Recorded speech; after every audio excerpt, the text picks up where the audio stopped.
لاہیتن قلوبہم واسر النجوى الذین ظلموا هل هذا الا بشر مثلکم۔ مشرک لوگ انبیاء علیہم السلام کی دعوت کو روکتے اور بنیاد یہ بتاتے کہ تم بشر ہو اور ہم بھی بشر ہیں۔ بشر نبی نہیں ہو سکتا۔ بشر کی تعریف یہ ہے کہ ذو عقل ہو اور محسوس ہو۔ محسوس ہونے کا معنی آپ اس کو ہاتھ لگانا چاہیں تو لگا سکیں، پکڑنا چاہیں تو پکڑ سکیں، دیکھنا چاہیں تو دیکھ سکیں۔ اللہ تعالی ہمیشہ بشر ہی کو نبی منتخب کر کے بھیجتے ہیں، جیسا کہ اگلی آیت میں ہے وَمَا أَرْسَلْنَا قَبْلَكَ إِلَّا رِجَالًا نُوحِي إِلَيْهِمْ۔ یہاں پہ یہ بات بھی یاد رہے، واضح رہے، ذہن نشین فرما لیں کہ بشر سے مراد عام بشر نہیں بلکہ سید الانبیاء۔ جس طرح پتھر سے مراد عام پتھر بھی ہے اور حجر اسود بھی ہے۔ حجر اسود کا مقام اپنا ہے، عام پتھر کا مقام اپنا ہے۔ مسجد نبوی بھی ہے، مسجدیں اور بھی ہیں۔ تو جب مسجد کو مسجد کہنے سے مسجد نبوی کی توہین نہیں ہوتی، پتھر کو پتھر کہنے سے حجر اسود کی توہین نہیں ہوتی، اسی طرح امام الانبیاء صلی اللہ علیہ وسلم کو انسان کہنے سے انسان یعنی نبی علیہ السلام کی توہین نہیں ہوتی، بلکہ معنی یہ ہے کہ وہ سید البشر ہیں، وہ سید الانبیاء ہیں۔ انسانوں کی طرح تو دور کی بات ہے، وہ تو عام نبیوں کی طرح بشر نہیں ہے۔ انسانوں کی طرح کہنا تو یہ تو صریح کفر ہے نا۔ مطلب یہ ہے کہ وہ سید البشر، ساری انسانیت کے سب سے افضل ترین، اور ہم ہی لوگوں میں سے یعنی عرب میں سے ایک رسول منتخب کر کے اللہ تعالیٰ نے بھیجا ہے۔ تقلید کا ثبوت فاسألوا اہل الذکر ان کنتم لا تعلمون۔ اگر تمہیں معلوم نہیں تو اہل علم سے پوچھ لو۔ اس سے پتہ چلا کہ آدمی دو قسم کے ہیں، بعض وہ ہیں جن کے پاس علم ہے، بعض وہ ہیں جن کے پاس علم نہیں۔ جن کے پاس علم نہیں ہے وہ ان سے پوچھیں جن کے پاس علم ہے۔ پوچھنا تب بھی ہوتا ہے جب عمل کرنا ہو، وگرنہ پوچھنے کا کوئی فائدہ نہیں۔ تو اس سے تقلید ثابت ہوتی ہے کہ غیر اہل علم جو ہے وہ علم والوں سے پوچھ لیں۔ موت کا وعدہ کل نفس ذائقۃ الموت ونبلوکم بالشر والخیر فتنہ والینا ترجعون۔ اس آیت میں بالعموم ہر انسان کو موت سے ڈرایا گیا ہے، کسی بھی جاندار نے اس فانی دنیا میں باقی نہیں رہنا۔ بالخصوص مشرکین مکہ کو ڈرایا گیا ہے۔ مشرکین مکہ کہتے تھے کہ ہم محمد صلی اللہ علیہ وسلم کی موت کے منتظر ہیں۔ ان کی مراد یہ تھی جب ان پر موت آئے گی تو ہم خوشیاں منائیں گے۔ اس آیت میں انہیں ڈرایا گیا ہے کہ موت تو سب پر آنی ہے، ان مشرکین پر بھی موت آنی ہے، تو پھر خوشی کس بات کی منانا چاہتے ہو؟ اللہ تعالیٰ فرماتے ہیں ہم تمہیں اور اچھی اور بری حالتوں میں مبتلا کر کے آزماتے ہیں، تمہیں ہماری طرف ہی لوٹ کر آنا ہے۔ اہل سنت والجماعت کے نزدیک نبی اکرم صلی اللہ علیہ وسلم کی وقوع موت کا ذکر نہ قرآن میں ہے نہ حدیث میں، بلکہ خطبہ صدیق اکبر رضی اللہ عنہ میں ہے، جو صحیح بخاری میں موجود ہے۔ آپ صلی اللہ علیہ وسلم اپنی قبر مبارک میں زندہ ہیں، لہٰذا اس آیت سے نبی کریم صلی اللہ علیہ وسلم کی حیات فی القبر کی نفی نہیں ہوتی، کیونکہ اس میں وقوع موت کی خبر دی گئی ہے، اور وقوع کے ہم بھی قائل ہیں، لیکن آپ اپنی قبر مبارک میں زندہ ہیں، اور جب آپ کے اس قبر پہ کھڑے ہو کر درود السلام پڑھا جائے، آپ نے فرمایا من صلی عند قبری، جو میری قبر پہ درود السلام پڑھتا ہے سمعتہ، میں خود سنتا ہوں، ومن صلی نائیا، جو دور سے پڑھتا ہے فقد ابلغتہ، وہ مجھ تک پہنچایا جاتا ہے۔ ان للہ ملائکۃ سیاحین فی الارض یبلغونی من امت السلام، اس لیے کہ ساری دنیا کے اندر فرشتوں کی ڈپٹیاں لگا دی گئی ہیں، وہ مجھ پر پڑھے ہوئے درود کو مجھ تک پہنچاتے ہیں۔ اسی طرح فرمایا کہ جب بھی درود پاک پڑھا جاتا ہے ارد اللہ روحی، اللہ تعالیٰ میری روح کو میری طرف لٹا دیتا ہے، وہ ارد علیہ السلام، میں اپنی امتوں کو درود پاک و سلام کا جواب بھی دیتا ہوں۔ یہ اہل سنت والجماعت کا نظریہ ہے۔ حضرت ابراہیم علیہ السلام کا قصہ، مشہور قصہ بیان کیا کہ ان سے سوال کیا گیا کہ چونکہ ایک آپ کو معلوم ہے کہ ان کے جو بت پڑے ہوئے تھے تو ان سارے بتوں کو ابراہیم علیہ السلام نے توڑ دیا، اور جو بڑا تھا اس کے اوپر جو ہے کلہاڑی رکھ دی۔ تو جب پوچھا گیا تو بھئی کس نے یہ کیا ہے؟ فرمایا بل فعلہ کبیرہم ھذا، دیکھو جس کے پاس کلہاڑی ہے اسی نے جو ہے وہ کیا ہوگا، اسی سے پوچھو۔ تو چونکہ یہ ابراہیم علیہ السلام پہ طنز کرنا چاہ رہے تھے، تو اللہ رب العزت نے انہیں اس طرح جو ہے دنیا کے اندر کیا کیا، رسوا کیا۔ اور یہ پکی ٹھکی بات ہے، کافر ہو یا مشرک ہو وہ اسی طرح دنیا کے اندر ذلیل ہوتا ہے۔ تو ابراہیم علیہ السلام نے ان کو دلیل کے ذریعے سمجھایا کہ دیکھو جس کے پاس ہتھیار ہے اسی نے کیا ہوگا، اور تمہاری عقل جو ہے ختم ہو گئی ہے، جس کو تم خدا مانتے ہو وہ تو یوں پڑے ہوئے ہیں، جب وہ اپنے آپ کو نہیں بچا سکتے وہ تمہیں کیسے بچائیں گے۔ تو یہ ابراہیم علیہ السلام کی دعوت کا خلاصہ تھا۔ حضرت داؤد اور سلیمان علیہ السلام کا اختلاف، یہاں پر یہ بات سمجھیں کہ داؤد علیہ السلام والد ہیں اور سلیمان علیہ السلام بیٹے ہیں، ان دونوں باپ بیٹا اللہ تعالیٰ کے نبی ہیں۔ ایک آدمی بکریاں دوسرے کے کھیت کو کھا گئی، تو حضرت داؤد علیہ السلام نے فرمایا کھیت کی قیمت کا اندازہ لگاؤ، کتنی قیمت بنتی ہے؟ معلوم ہوا کہ بکریوں کے برابر قیمت بنتی ہے۔ آپ نے فرمایا کہ اس کی بکریاں کھیت والوں کو دے دو، جبکہ حضرت سلیمان علیہ السلام نے فرمایا جس کی بکریاں ہیں وہ اس کے کھیت میں کام کرے اور کھیت والا بکریاں لے کر چرائے اور بکریوں کو دودھ پیے۔ جس وقت بکریوں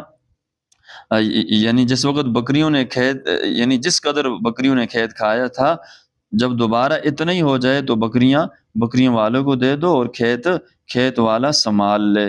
یہاں نس موجود نہیں تھی، اس لیے اجتہادی مسئلے میں اختلاف رائے ہوا۔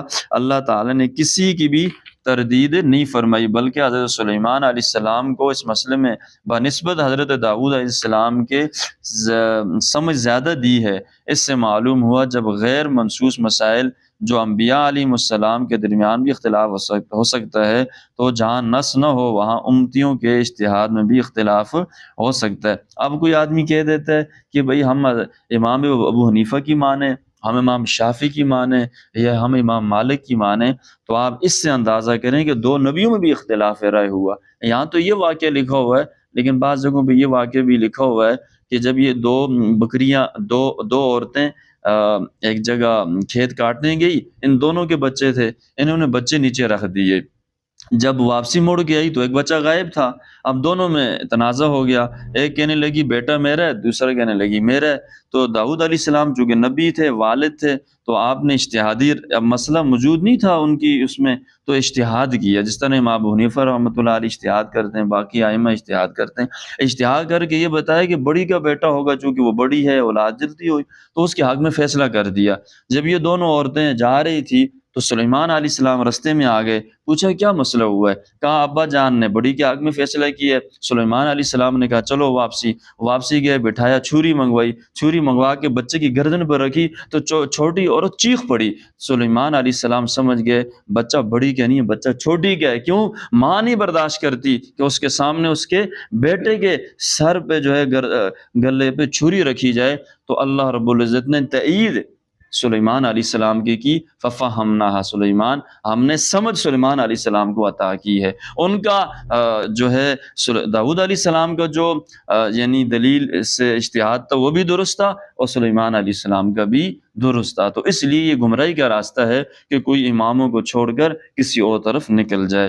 آگے حضرت ایوب علیہ السلام کا قصہ ہے، یہ چند دعائیں ہیں، ہمیں اس کا اہتمام کرنا چاہیے۔ حضرت ایوب علیہ السلام پر اللہ تعالیٰ کی طرف سے آزمائش آئی، ساز و سامان، گھر بار، آل اولاد سب ختم ہو گئے، خود بیماری میں مبتلا ہو گئے۔ آپ علیہ السلام کی اہلیہ نئے خاتون تھی، آپ کی خدمت کرتی تھی، پھر ایک وقت آیا آزمائش ختم ہو گئی، تو حضرت ایوب علیہ السلام نے مشکل وقت میں اللہ رب العزت کو پکارا۔ وہ کیا الفاظ تھے؟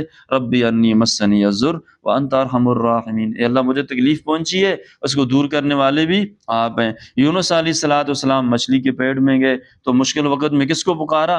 اللہ رب العزت کو۔ اللہ رب العزت نے فرمایا کہ فنادى في الظلمات لا الہ الا انت سبحانک انی کنت من الظالمین۔ اس سے اگلی آیت کے اندر اللہ رب العزت فرماتے ہیں وَكَذَلِكَ نُنْجِي الْمُؤْمِنِينَ، اگر مومن بھی مجھے اسی طرح پکارتے رہیں گے۔ کیا مطلب؟ یہی جو آیت کریم ہے یہ پڑھ کے پکاریں گے، ان کی دعا بھی قبول ہوگی اور ان کی غم پریشانیاں بھی دور ہو جائیں گی۔ تو اسی طرح حسبنا اللہ نعم الوکیل، یہ آپ صلی اللہ علیہ وسلم اور صحابہ کرام نے جو ہے پڑھا تھا، تو اللہ رب العزت نے فتح عطا فرما دی۔ تو اسی طرح مختلف وظائف قرآن مجید کے اندر ہیں، مثلا شادی نہیں ہو رہی، رشتہ نہیں ہو رہا، اولاد نہیں ہو رہی، اور کاروبار نہیں ہے، پیسے نہیں ہیں، اس کا واضح طور پر بتایا کہ جو استغفار کرے گا اللہ رب العزت پہلا انعام دیں گے انہو کان غفارا، اللہ گناہوں کو معاف کر دیں گے، وہ یمددکم باموال، اللہ مال دیں گے، وہ بنین، وہ بیٹے دیں گے، وہ یجعل لکم جنات و یجعل لکم انہارا، اس طرح جنت دیں گے، اس میں نہریں دیں گے۔ تو ہر مسئلے کا جو حل ہے وہ قرآن مجید کے اندر موجود ہے۔ اللہ تعالی ہمیں عمل کی توفیق عطا فرمائے۔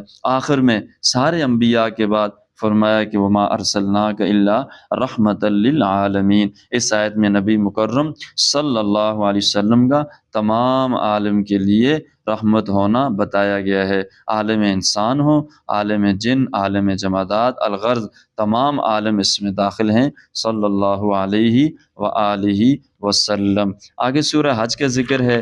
سورہ حج کے اندر خاص طور پر جو ہے قربانی کے ایام کے حوالے سے، قربانی کا مقصد کیا ہے، کعبۃ اللہ کی تعمیر، اور اسی طرح جو ہے اس آیت کے اندر پہلی مرتبہ جہاد کی جو اجازت دی گئی، اذن للذین یقاتلون بانہم ظلموا، اس کا یہاں ذکر کیا گیا۔ اسلامی ریاست کے اغراض و مقاصد، خاص طور پر الذین مکناہم فی الارض اقاموا الصلاۃ وآتوا الزکاۃ، یعنی یہ آیت نمبر 41 ہے۔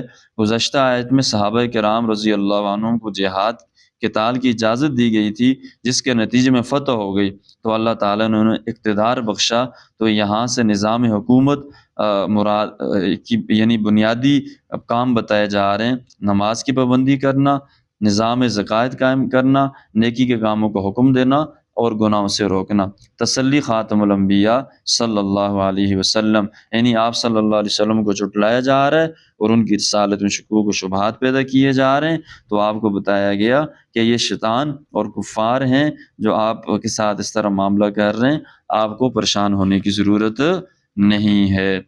امت محمدیہ علی صاحبہ السلام کی فضیلت آخری، لیکون الرسول شہیدا علیکم وتکونوا شہداء علی الناس، جب قیامت کے دن سابقہ انبیاء علیہ السلام اپنی امتوں پر گواہی دیں گے کہ ہم نے انہیں احکامات پہنچا دیے تھے، تو امتیں انکار کر دیں گی، اس وقت امت محمدیہ گواہی دے گی ان انبیاء علیہ السلام نے احکام پہنچا دیے تھے۔